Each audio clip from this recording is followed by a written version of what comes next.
kakasali lang po namin. Kikita pa po ba kami gaya ng kinikita ng top earners ngayon? Yayaman po ba lahat ng sasali? So, ito yung tanong ng mga Ito yung tanong ng duda, may duda. Ako sir, actually, nung nag-start ako, kwento ko lang, nakakita ko na kayo nun Same question. Same question. Sabi ko, grabe na sila Magiging katulad pa ba o nila? Magiging buhay ko pa ba yung buhay nila? Which is nakwento nga kanina. So, Well, sa'yo sir. Personally speaking, alam nyo, ang networking landscape ngayon, pag sabing networking landscape, yung itsura ng networking ngayon, kumpara 10 years, 5 years, 18 years ago, is very, very different. If the question now is, kasasali mo pa lang at kikita ka, the question there is, kikita ka katulad ng top earners. Kasi mas marami na pong opportunity ngayon kesa dati. One example is this. Because of online marketing, we have awarded our top 20 recently sa Araneta, lalo na yung mga naka-attend. Karamihan ng mga top 20 doon, kilala nyo na. Pero meron hong top 20 na out of nowhere, biglang napasama sa top 20. Na hindi kilala, hindi sikat. Sir, bata, first time, new blood. Tsaka yung isa matanda. Yung isang matandang-matanda na nasa top 20, meron din siyang anak niya yun, pero alam niyo ba't nila nagawa yun? Nalagpasan nila, marami pang mga earners kumpara sa kanila, na kabago-bago pa lang kumpara sa mga pioneers. Nagawa nila yon because of their market, yung online marketing. Yes. Kaya kung ang question ngayon, katulad ng pinag-uusapan natin, Roy, sa backstage kanina, ang daming kumikita ngayon sa online marketing na yung kinikita nila, hindi namin alam, silent type. Kinikita nila ang lalaki. Hindi katulad namin dati, ang opportunity natin, offline marketing lang. Offline. Mano-mano, prospecting, walang internet, walang FB. Ngayon, because of these facilities na available, maraming mga bagong distributors, tatalunin nila yung mga top earners ng AIM Global. Because of that. Because of this new technology. Yeah. For me naman, sa akin naman sir, ang ano ko dito, oo. Kasi may binuksan na malaking gate na market para sa mga katulad nilang bago. Tsaka, we have to understand that kaya ako nasabing iba na yung landscape kasi mas educated na yung mga tao ngayon kumpara dati. Yes. Mas alam na nila na merong asenso sa networking. Dahil sa dami na nagkaroon ng resulta, maraming mga tao educated na in a way tungkol dun sa industriya. Kumpara mo 10 years, 15 years ago, ang tingin lang sa networking, direct selling. Ang tingin sa networking at that time, hindi mo pwedeng i-career. Tignan nyo sa nangyayari sa AIM Global ngayon. Networking, AIM Global na. Marketing plan na natin ang giging dahilan para magpa-uwi ng mga OFW. Ganun na siya kabigat ngayon. Grabe. Hindi na siya pwedeng gawing part-time, hindi lang siya pwedeng gawing full-time, pwede na siyang makapagpa-uwi ng OFW. Yes, sir. Can you imagine being an OFW, ano lang ang magko-compel sa'yo para umuwi? Sige nga.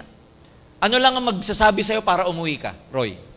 Dalawa lang yan Pag namatayan ka, tapos tinanggal ka dun. Oo. Pag namatayan ka, uwi ka. O kaya, pag may mas malaki ka ng kinikita dito, na pwedeng pang-suporta ng buhay ng pamilya mo. Correct. And because AIM Global, ladies and gentlemen, can make these OFWs go home, it's just a sign, a very concrete sign, na yung marketing plan natin ganun katibay. Pwede nang magpa-uwi ng mga OFW. Kayo, Roy, 8 years ago, market nyo, Pilipinas lang. Actually, sir, Manila lang. Manila lang. Kayong bagong sasali, ang market nyo, 6 billion katao sa buong mundo. Malaki yung, tatalunin. Alam mo kung may mas yung magsisipag pie market lang, nila, sir, mas lumaki. Mas lumaki. In a way, mas dumali pa nga Oo, mas Kasi, dumali. Tayo dati, ang hataw lang natin sa labas. Ngayon, humataw na sila sa labas, pag-uwi, hataw pa. Sir, malaki yung communication kasi masyadong nabuksan Yeah. Yung masyadong, Totoo. paano ba na-explain yun? Before, ang communication lang, telepono, text, yun lang Ngayon, iba-iba na. Iba na. So, if the question there,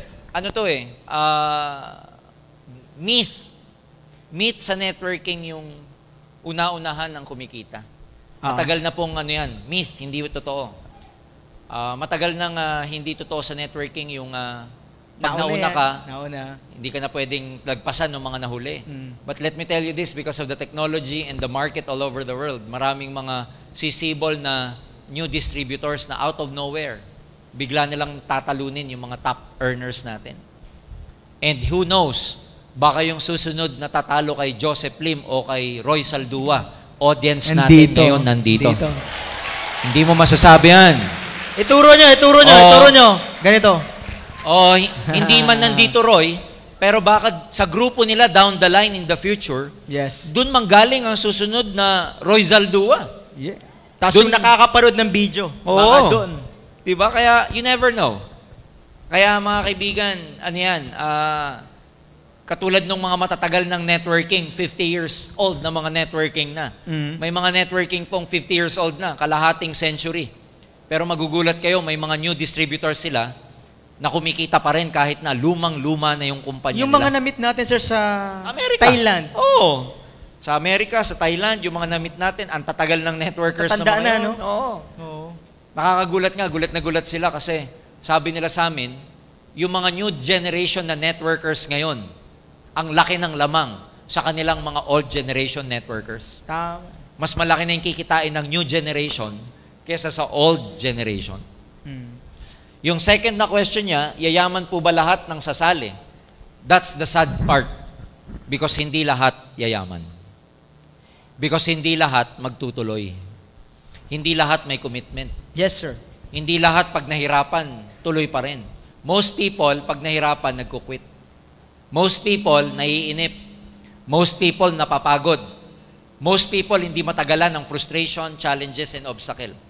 Kaya, I dare to tell you, hindi po lahat ng sasali, yayaman. Ang yayaman lang ho talaga dito, yung tsatsagain talaga siya, hindi mag-give up, hindi magpapadala sa discouragement, hindi magpapadala sa frustration, yung tutuloy against the odd, at hindi magsasawa sa kakarekrut, Saka, sir, ang yayaman, yung pumapalakpak. Ay, syempre. Saka sumisigaw. Nang malakas! Nang mas malakas! Yayaman lahat. Yan. Walang question, yayaman. Yayaman. Yayaman lahat. Lahat. Malakas eh. Okay? Alright. So, ako may dadagdag lang ako doon.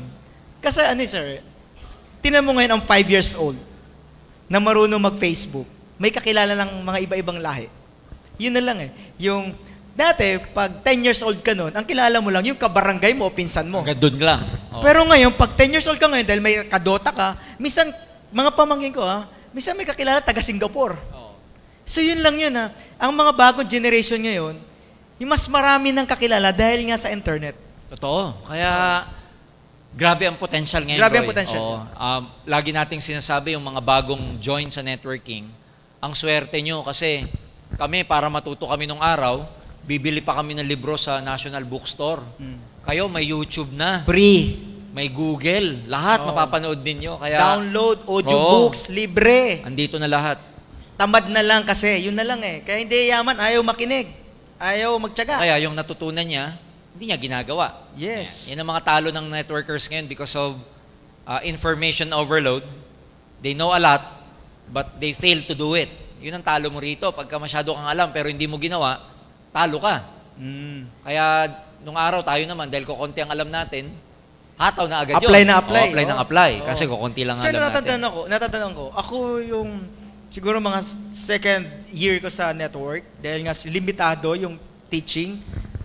Pag may ibang company narinig ko may training, para akong aso. Uhaw na uhaw ka. Ako doon, training ako. Nagbabayad, tas kunwari, taga doon din ako. Nag-a-attend ako sa iba-ibang Para lang company. makasagap ka. Kasi sabi ko, kailangan ko matuto kasi may pera dito. May Kaya pera. nga, if you paid today only a meager amount of 100 pesos and you will, ang binabayaran nyo naman dito hindi yung information na natututunan eh. Pag umattend ka ng training at may bayad, ang binabayaran mo doon yung years of experience nung nagte-train sa'yo. Tama. Kasi hindi mo matatawaran ng experience. Alam mo kung ang experience pwede lang ipasa, pinasa na namin eh. Ito 18 years, iyon na. Di ba kung pwedeng ganun eh? Hindi. pag may mga training at nagbabayad kayo, it's the piece of experience that you're actually paying for. Yung piece ng experience na yun, because can you imagine, itong mga sinasabi namin Sir, ni Roy. may dadagdagan ko. Ito, hindi to relevant, pero yung experience, may nagturo sa akin, ang experience daw, sir, para daw siyang lente sa mata mo at sa utak mo, na habang may dumadagdag experience mo, kumakapal yung lente mo at nagiging malinaw lahat. So the more na experience mo, kaya sabi nga doon, just trust the process. Dapat ka doon sa process. Kasi habang doon tumatagal ka at nadadagdag yung experience mo, parang nadadagdagan yung kapal ng lens mo at nakikita mong mas malinaw lahat. Yung parang pag nakita mo kaagad ang opportunity, nakikita mo agad ang potensyal, nakikita mo kaagad na mayroon talagang future. Maganda kasi you gain wisdom with that. Nagkakaroon ka ng wisdom. Yun nga yung lagi kong sinasabi sa mga ibang distributors when I go around the country. Can you imagine na nung time natin walang ganito, Roy? Pero lumaki tayo. Oo. Ibig sabihin, napalaki namin network namin nang walang ganito, walang training. How much more kayo, may ganito kayo? Hindi ko na lang alam kung hindi pa kayo puputok. Correct. Lahat na ng klaseng training, kinonceptualize, ginawa nyo ng iba't ibang version para hindi nakakasawa. Ito, ang dating dito, ano ba to? Parang Oprah eh. Oprah. Dapat naggato ako. Oh, di ba? Dapat pa na nagpakulot ako. Nag-wig ka na. Oo nga, Tama-tama, maitim ako ngayon. Ginawa ng iba't ibang version, variety, para lalong sumakto sa inyo. And can you imagine kami na matagal ng mga networkers, walang available na ganito sa amin before, and yet we were able to build our group. How much more sa inyo? Kaya itong tanong na to kanina, sigurado to, marami sa inyo magiging top earners pagdating ng panahon. Mas marami nang yayaman. Mas marami na.